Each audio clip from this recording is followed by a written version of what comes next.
ଖରା ଦିନ ସକାଳ। କଅଁଳିଆ ଖରା ଘାସ ଉପରେ ପଡ଼ି ଚିକ୍ ଚିକ୍ କରୁଥାଏ। କଲ୍ଲୁର ପୁଅ ଭଲୁ ଖୁସି ମନରେ ଖେଳୁଥାଏ। ତା ସହିତ ଖେଳିବା ପାଇଁ ସାଙ୍ଗଟିଏ ଖୋଜୁଥାଏ। ଏତିକି ବେଳେ ଟିକି ଚଢ଼େଇ ଖାଦ୍ୟ ସଂଗ୍ରହ କରିବା ପାଇଁ ବାହାରିଥାଏ। ଏତିକି ବେଳେ କଲ୍ଲୁ କହିଲା, ଏ ଟିକି ଚଢ଼େଇ, କୁଆଡ଼େ ଯାଉଛୁ?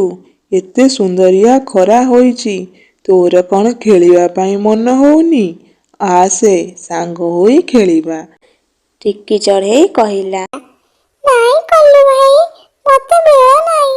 ମୁଁ ଯାଉଛି, ଖାଦ୍ୟ ସଂଗ୍ରହ କରି ଆସନ୍ତା ଦିନ ପାଇଁ ରଖିବି।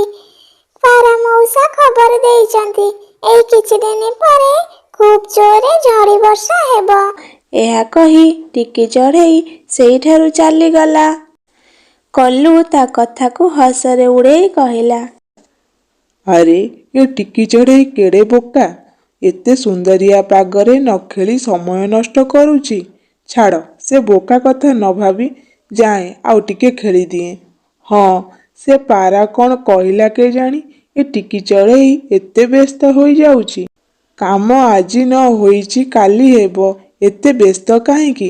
ବର୍ଷା କ'ଣ ସଙ୍ଗେ ସଙ୍ଗେ ହେଇଯାଉଛି? ଛାଡ଼, ସେ ବୋକା କଥା ଭାବି କିଛି ଲାଭ ନାହିଁ। ଯାଏ ଆଉ ଟିକେ ଖେଳିଦିଏ। ଏମିତି କିଛି ଦିନ ଗଲା। ଟିକି ଚଢ଼େଇ ଖାଦ୍ୟ ସଂଗ୍ରହରେ ଲାଗିଗଲା। ତାପରେ ପାରା କହିଥିବା କଥା ସତ ହୋଇଗଲା।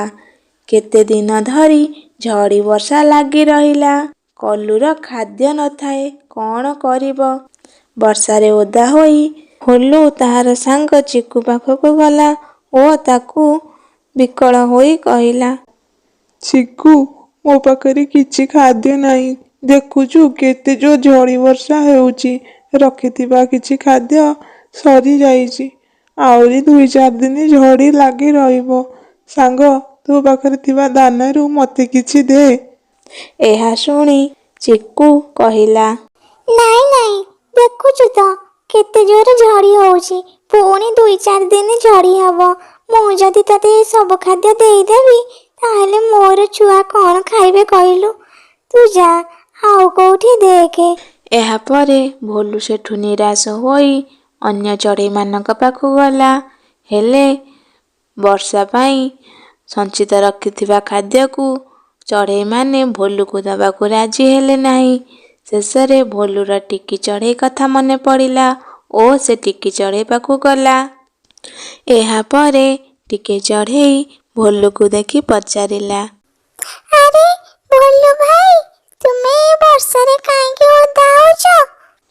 ଭଲୁ ଟିକି ଚଢ଼େଇକୁ ଦେଖି କହିଲା, ଟିକି ଚଢ଼େଇ, ମୁଁ ତୋର କଥା ନ ମାନି ଆଜି ଏ ଦଣ୍ଡ ପାଉଛି।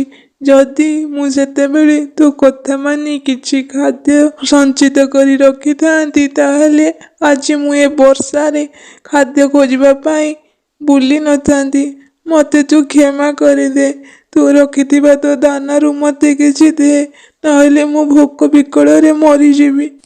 ଏହାପରେ ଟିକି ଚଢ଼େଇ ସଞ୍ଚିତ ରଖିଥିବା ଦାନାରୁ କିଛି ଭଲୁକୁ ଦେଲା ଓ କହିଲା, ଭଲୁ ଭାଇ, ଦେଖିଲେ ତ ଅଳସୁଆ ହେବାର ପରିଣାମ। ଯଦି ସମୟ ପୂର୍ବରୁ ତୁମେ କିଛି ଦାନା ସଂଗ୍ରହ କରି ରଖିଥାନ୍ତ, ତେବେ ତୁମକୁ ଏ ବର୍ଷାରେ ବୁଲି ଖାଦ୍ୟ ଯୋଗାଡ଼ କରିବାକୁ ପଡ଼ିନଥାନ୍ତା। ଏହାପରେ ଭଲୁ କରିଥିବା କାମ ପାଇଁ ଟିକି ଚଢ଼େଇ ପାଖରେ ଖୁବ୍ ଦୁଃଖ ପ୍ରକାଶ କଲା ଓ ଆଗକୁ ଏପରି ଭୁଲ କରିବ ନାହିଁ ବୋଲି କହିଲା। Please like, share and subscribe my channel. Thanks for watching.